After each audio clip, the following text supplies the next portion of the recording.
اعوذ باللہ من الشیطان الرجیم، بسم اللہ الرحمن الرحیم۔ ام المومنین حضرت حفصہ رضی اللہ تعالیٰ عنہ کے والد گرامی حضرت عمر فاروق رضی اللہ تعالیٰ عنہ چھٹے سال نبوت میں نور اسلام سے بہرور ہوئے اور اسی دوران ان کے تمام اہل خانہ اس دولت سے سرفراز ہوئے۔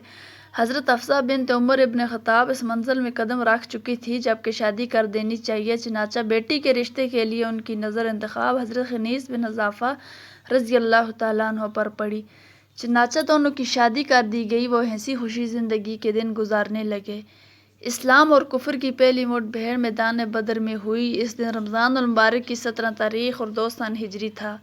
اس غزوہ میں حضرت حفصہ بنت عمر فاروق رضی اللہ تعالیٰ عنہ کے شوہر حضرت خنیس بن حذافہ رضی اللہ تعالیٰ عنہ بھی شریک تھے۔ بڑی پامردی اور جوان مردی سے دشمنوں کے خلاف لڑے اور خوب لڑے، دشمن کو مارا بھی اور خود بھی زخم کھائے اور اتنے زخم کھائے کہ چور چور ہو گئے۔ اسی حالت میں انہیں واپس مدینہ منورہ لایا گیا، جہاں انہوں نے غزوہ بدر میں کھائے ہوئے زخموں کی بدولت جام شہادت نوش کیا۔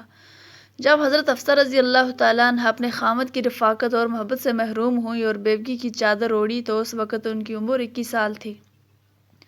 جب عدت کی مدت ختم ہوئی تو لامحالہ اپنی جوان بیٹی کے عقد کی فکر ان کے والد گرامی حضرت عمر بن فاروق رضی اللہ تعالیٰ عنہ کو ستانے لگی۔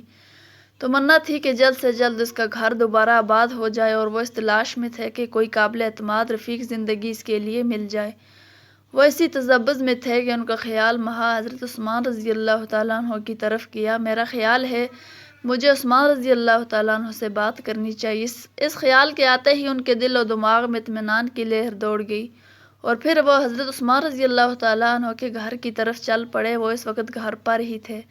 بڑے اتفاق اور محبت سے حضرت عمر فاروق رضی اللہ تعالیٰ عنہ کو ملے۔ غرض تمہارے پاس لے آئی۔ حضرت عمر فاروق رضی اللہ تعالیٰ عنہ نے گفتگو کا آغاز کیا۔ کہو حضرت عثمان غنی رضی اللہ تعالیٰ عنہ ہم تن گوش ہو گئے۔ تم جانتے ہو حفصہ رضی اللہ تعالیٰ عنہ بیوہ ہو چکی ہے۔ میں چاہتا ہوں کہ تم اس سے شادی کر لو۔ مجھے چند دن تو سوچ کر جواب دوں گا۔ حضرت عثمان غنی رضی اللہ تعالیٰ عنہ نے جواب دیا۔ کچھ دنوں کے بعد حضرت عمر فاروق رضی اللہ تعالیٰ عنہ پھر حضرت عثمان غنی رضی اللہ تعالیٰ عنہ سے ملے۔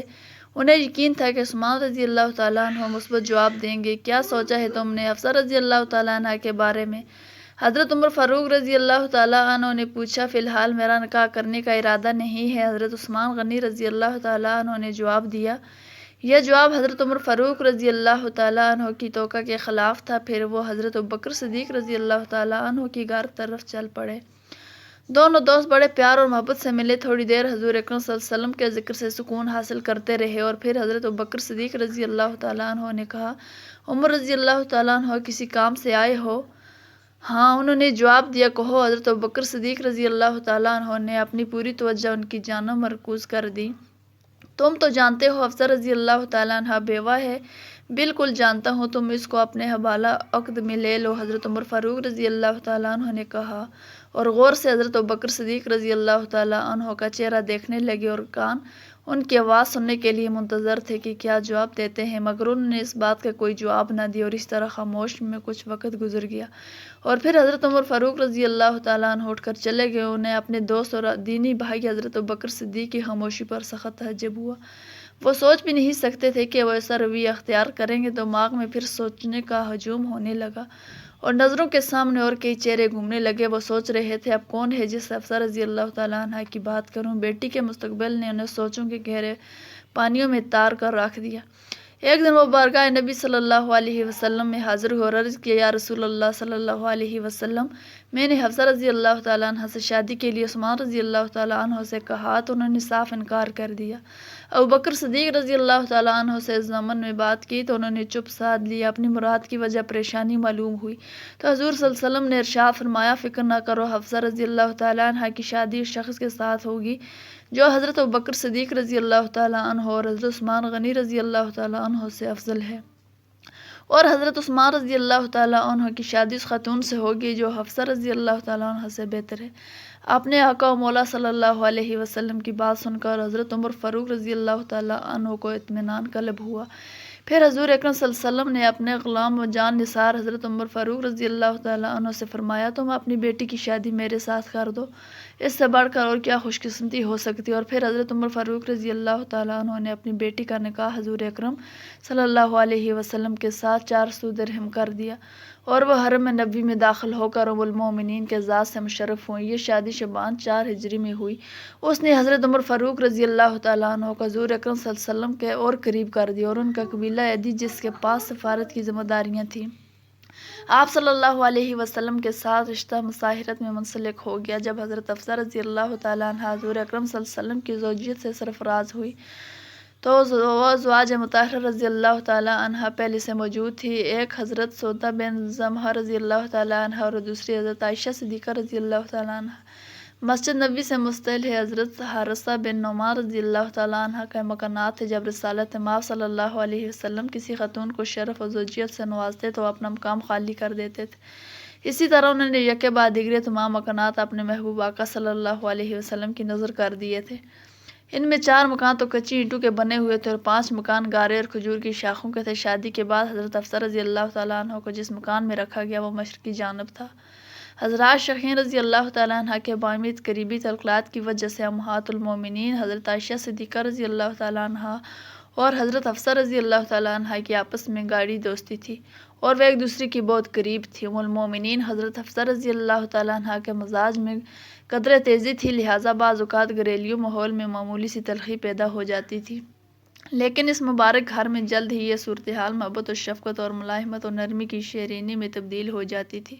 حضرت عمر فاروق رضی اللہ تعالیٰ عنہ فرماتے ہیں، اللہ کی قسم ہم عہد جاہلیت میں عورتوں کو خاطر میں نہ لاتے اور دبا کر رکھتے تھے۔ جب ہم مدینہ آئے تو ہمیں یہاں ایسے لوگ ملے جن پر ان کی بیویاں حاوی تھیں، اور یہی سبق ہماری عورتیں ان سے سیکھنے لگی۔ ایک دفعہ کسی کام سے متعلق کسی سے مشورہ کر رہا تھا، میری بیوی کہنے لگی ایسا اور ایسا کر لو۔ میں نے کہا تمہیں اس بات سے کیا واسطہ؟ بیوی نے جواب دیا، تحجہ ہے کہ آپ اپنے کام میں کسی کی مداخلت گوارا نہیں کرتے، حالانکہ آپ کی بیٹی رسول اللہ صلی اللہ علیہ وسلم سے تکرار کرتی ہے جو آپ صلی اللہ علیہ وسلم کی رنجیدگی کا باعث بنتی ہے۔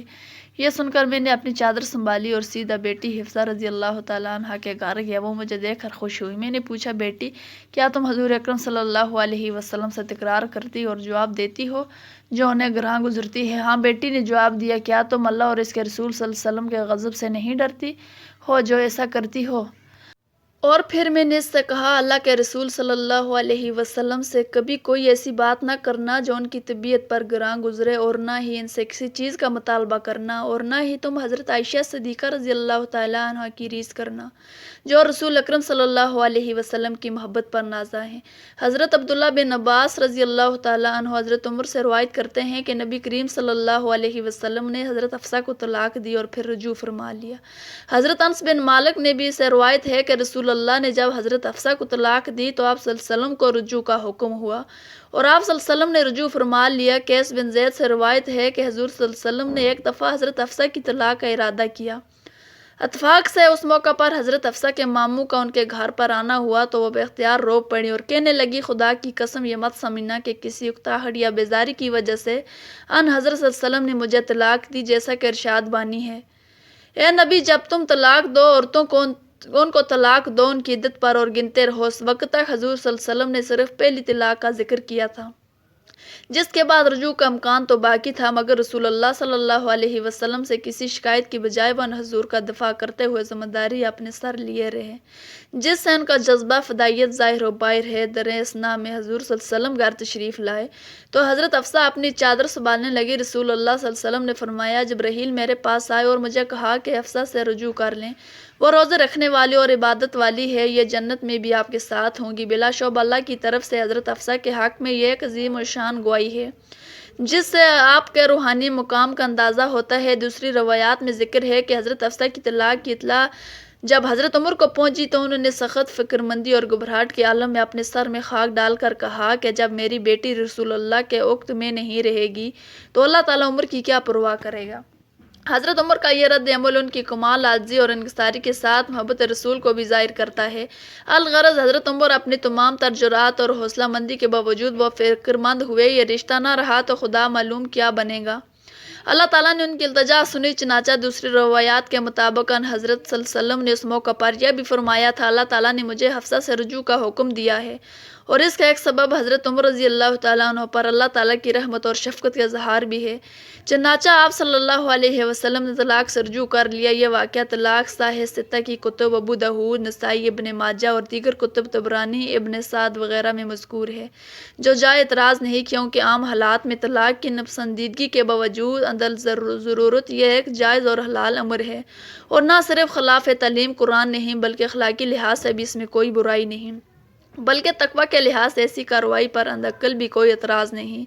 اور عثمانی میں جب اجمیوں کے ایک کثیر تعداد داخل اسلام ہوئی تو قرآن حکیم کی کتابت اختلافات کی صورت پیدا ہوئی، تو خلیفہ سوم امیر المومنین حضرت عثمان غنی ذو النورین رضی اللہ تعالیٰ عنہ نے ام المومنین حضرت حفصہ بنت عمر فاروق رضی اللہ تعالیٰ عنہ کے پاس جو نسخہ قرآن تھا اس کی نقول کر اگر اپنے مہر کے ساتھ اپنی مملکت کے مختلف شہروں میں بھی بھجوا دیں تاکہ ہر جگہ ایک طرح کتابت و قراءت ہو اور اختلاف کی کوئی گنجائش نہ رہے، لہٰذا قرآن کی ترغیب و تدوین اور اس کی حفاظت کا سیر ابی ام المومنین حفصہ رضی اللہ تعالیٰ عنہ کے سر ہے۔